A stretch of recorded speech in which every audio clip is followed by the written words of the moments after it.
নমস্কার বন্ধুরা, সঞ্চিতাস কুকিং স্টাইলে সকলকে স্বাগত। আজকে নিয়ে এসেছি সয়াবিনের রেসিপি। চলুন তাহলে দেখে নিই কী করে আমি এই রেসিপিটা তৈরি করি। এখানে আমি একটা কড়াই বসিয়ে দিয়েছি, তার মধ্যে দিয়ে দিয়েছি কিছু সয়াবিন আর দিয়ে দিয়েছি এরকম ছোট টুকরো করে কেটে রাখা আলু।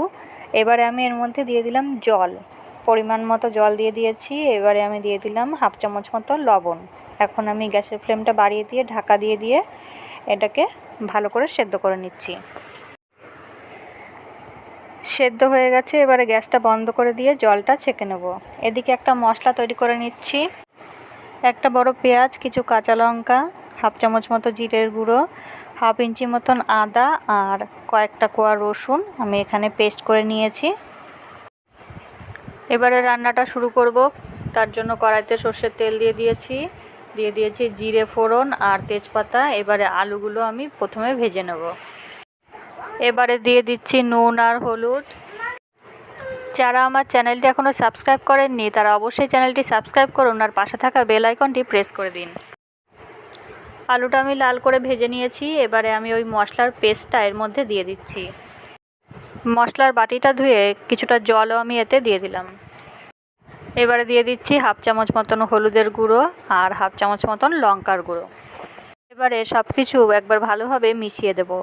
তারপর আমি এতে দিয়ে দিচ্ছি খুব সামান্য পরিমাণে চিনি। চিনিটা দিলে রঙটা খুব সুন্দর হবে আর এর টেস্টটাও ব্যালেন্স হবে। এবারে আমি সেদ্ধ করে জল ঝরিয়ে রাখা সয়াবিনগুলো এর মধ্যে দিয়ে দিচ্ছি। এখন মশলার সাথে সব কিছু খুব ভালোভাবে কষিয়ে নেব যতক্ষণ না এর থেকে তেল ছাড়তে শুরু করে। এই রেসিপিটা গরম ভাত দিয়ে যেমন খুব ভালো লাগে, তাছাড়া এটা রুটি পরোটা দিয়েও কিন্তু খেতে পারেন, ভীষণই খেতে ভালো লাগে। মশলাটা কিন্তু প্রায় কষে এসেছে। এবার এর মধ্যে দিয়ে দেবো টমেটো সস। টমেটো সসটা দেওয়ার পর আরও মিনিট খানেক এটাকে আমি কষিয়ে নিচ্ছি।